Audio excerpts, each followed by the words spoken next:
Thank you, everyone, for coming. My name is Mitsuko Herrera. Just wanted to quickly say that, as Margie mentioned, we are there. Some people have asked, what are other jurisdictions doing? Montgomery County has received 10 times as many applications as any other jurisdictions that we're seeing. So we are really at the forefront of what is going on.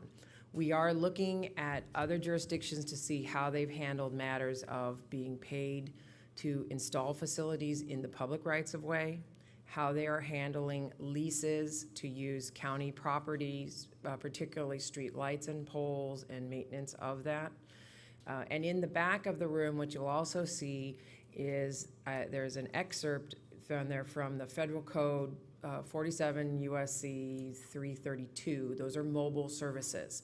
And the important things in there are that local governments may not enact statutes that either discriminate against different types of technologies or that have the effect of prohibiting the provision of personal wireless mobile services, and the FCC has jurisdiction to issue all regulations concerning RF emissions. So the county has no authority and is preempted by federal law from regulating on the basis of RF emissions. And if there's more questions, I'm happy to answer. Now we're going to go. Just quickly, RF means radio frequency. So some people have raised issues about the health concerns, about having wireless technology, and those types of things. There are studies and things that have been done, but the county does not have authority to regulate on the basis of those emissions. Thank you. Now we're going to go to Mr. Donahue from Crown Castle, who has a presentation. Mr. Donahue? Thank you. I'm a government relations counsel for Crown Castle. I brought Rich Rothrock. Rich is going to walk you through a PowerPoint presentation. While Rich is getting himself set up, let me just mention that we brought several folks with us to try to, in anticipation of some questions about site selection, construction. We have several folks in the audience. So depending on the nature of the question, we're going to probably refer to the folks either from Crown or perhaps from Verizon on RF engineering, et cetera. So let me ask Rich to come up and do, I think that the important thing with the PowerPoint is it does give us an opportunity to use some graphics, and hopefully you'll find this very useful. Rich?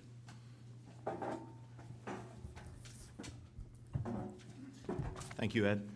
As Ed mentioned, I do want to thank, first and foremost, Montgomery County for giving us the opportunity to come out and speak tonight, and also thank you to the residents who have come out to hear what we have to say. We do have Ed Donahue to my right, who is our Government Relations Counsel. Myself is Government Relations Manager for the Maryland, DC, and Virginia market. I also have, along with myself tonight, J.D. McCluskey, who is our RF Engineering Manager. I have Butch Salamone, who's our Government Relations Specialist, and I have Michael Lott, who is our Implementation Construction Project Manager. So before we get into some of the specifics about Crown Castle and what we are looking to deploy in Montgomery County, I wanted to just point out a couple statistics that I think everybody would find very interesting. Roughly 48% of the households today rely exclusively on their mobile devices for means of communication.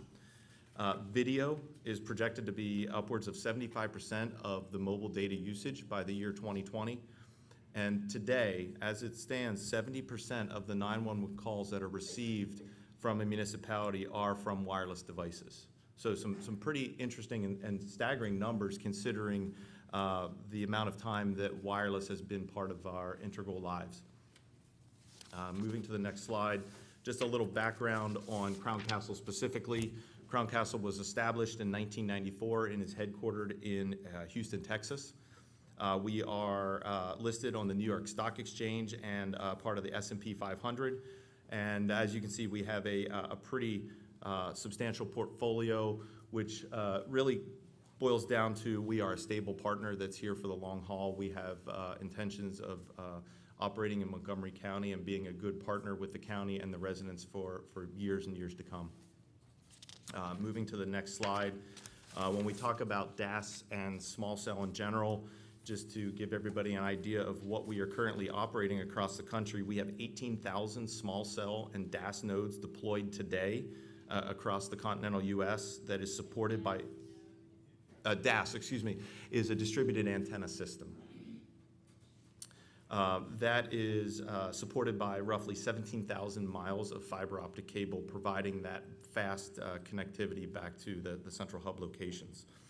So this is a technology that has existed for the last 10 or 15 years and is becoming more and more predominant in the wireless industry. Moving to the next slide, Crown Castle is a certified public utility. We are, in fact, a utility in the majority of the 50 states. I believe there's 4 that we are not a regulated utility in. However, we are operating today in the state of Maryland as a regulated utility. Going back again and just emphasizing some of the mobile data and its projection for growth over the next 5 to 10 years. Today, mobile devices are about 447 million. That is expected to double from 2015 to 2020, so exponential growth over the next 5 years. Wearable devices that I'm sure we are all becoming fastly experienced and knowledgeable about, that's expected to grow 18 times over the next 5 years. And then machine-to-machine connections is going to see exponential growth for years to come. What does that mean to your community? What are the benefits that Crown Castle will provide to your community? First, improved emergency communications, access to voice, video, and data that helps first responders perform more effectively and efficiently. Improved wireless service, improved accessibility to networks with better products and services for residents, businesses, and visitors to the community. Improved connectivity, constant and instant access to information anywhere at any time with faster internet download speeds. And lastly, improved personal health, safety, and security. Enhanced wireless networks that will enable ongoing advances in telehealth and home security to be supported. How does DAS work with the existing macro sites that you may be familiar with today? So I'm sure most of us in the room have experienced instances where we had difficulty connecting to a network, or we would look down at our device and we would see that we had multiple bars on our device, but we weren't able to make the phone call, or we weren't able to download the data that we were looking to download. And that's primarily due to congestion on the network. It's not necessarily an instance where we do not have coverage in an area. We simply can't handle the capacity or the volume of users that are trying to connect to that network. That's where DAS can come in and supplement and enhance that existing wireless network and relieve that congestion. Moving to the next slide. The right infrastructure for your community. When we look at deploying a DAS network in your community, we first and foremost, we're going to be looking to existing infrastructure that exists out in the right-of-way today. We take a 3-tiered approach. The first thing that we're looking for when we're selecting a location is existing utility infrastructure. So we're going to be targeting that third-party utility infrastructure that exists today. When that utility infrastructure is exhausted or is not available, then we'll look for other alternatives and other items that may exist in the right-of-way for our attachment, and that's where Montgomery County's municipal infrastructure comes into play. And that's predominantly going to be that lighting infrastructure that exists out there. And then lastly, if those two types of connections or co-locations are unavailable to us, then we will look to plant new poles to fill in that coverage gap. The map that you see on the screen is the 2 primary locations that Crown Castle has been contracted to provide relief to that congested system. The northern polygon is the Father Hurley or the Germantown area of Montgomery County. The southern polygon is the North Potomac or South Gaithersburg portion of the county, and those are 2 areas where the wireless providers have indicated that they are struggling to meet the demands of the consumers in the area. The next slide shows an example of one of the Montgomery County pieces of infrastructure that we have looked at as a possible means of solving this congestion problem. It's the traditional Cobra-style streetlight that I'm sure everybody's familiar with. What we are proposing to do is to simply replace that existing structure with a like structure that is structurally capable of carrying the loading of the additional equipment. We're working very closely with Montgomery County DOT as well as the State Highway Transportation Standards to make sure that we meet all of the structural and safety requirements that we need to make sure that we're addressing when we put structures in the right-of-way. The next style of light that we have targeted is the traditional colonial-style post-top light. In this instance, the light itself is relatively short and structurally incapable of carrying the proposed load. So in this instance, we would propose to replace the structure with a new structure that has additional height that would enable the structure to accommodate the addition of the antenna and the equipment while still serving the primary purpose, which is residential lighting. The light would be reinstalled on the new pole at the same elevation that it exists today, but rather than being a post-top mount, it would be a side mount. And lastly, just to reemphasize a little bit about Crown, we have been operating in the small cell and DAS arena for the last 15 years. We have deployed 18,000 of these small cell and DAS facilities across the country, supported by over 17,000 miles of fiber optic cable. As we have one more presentation, and then we're going to open it up for questions. We're going to go to Paul Hartman with Mobility. Good evening. And talk to you a little bit more about our company.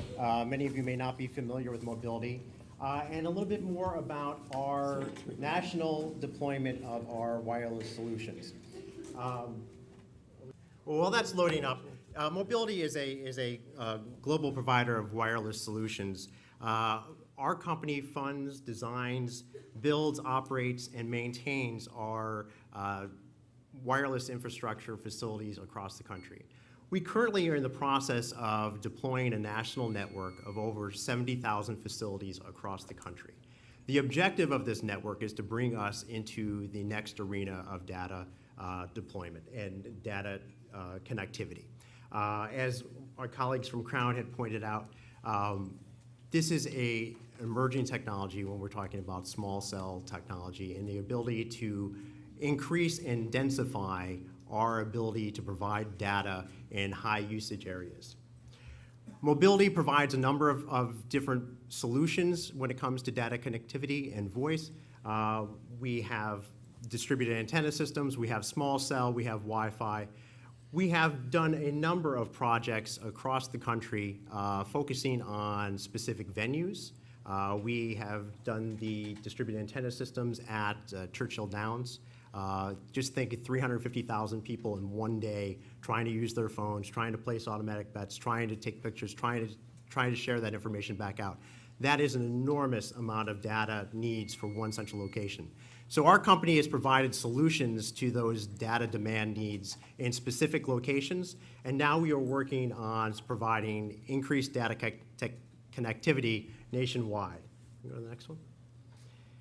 As referenced by my other colleagues here, data consumption is increasing on a daily basis. Just think back to about 2 months ago now when Pokemon Go hit. Pokemon Go's data draw was the most significant data draw of anything that the industry had seen in recent times. So when you think about the connectivity that we've all become accustomed to and we are all attracted to, whether it be for our thermostats or be able to start our car or to be able to navigate even getting to this meeting this evening, we have become interconnected through our data connectivity. That consumption is only going to grow as we get smarter and develop more apps and develop more ways to use connectivity from driving cars to protecting our houses. So we need to find solutions to how we are going to provide both for our current needs and what we see in the next generation of iteration uses of devices connected to data. We touched on, my colleagues touched on the dependency we have in terms of data usage and the need for increased deployment of facilities to provide that connectivity. We are in an era where data is key to not just our convenience, but also to our security. As was interested in a previous slide, we're looking now at communities that are looking at text 911. And how do we ensure that those types of things are going to be effective and be able to provide the emergency services that are necessary, that we rely on government to provide for us? So we are, as a company, an opportunity to build out that infrastructure that's necessary to provide the connectivity that we are all coming to rely on. We can go to the next. When people say towers, when they say cell phones, when they say construction for telecommunications, this is what we traditionally think of. We think of the traditional tower that has multi-carriers on it, that has these large panels that are intrusive, they are visual clutter, and they have dotted our highways, they've cropped up on buildings across the country. This is not the technology that we are talking about.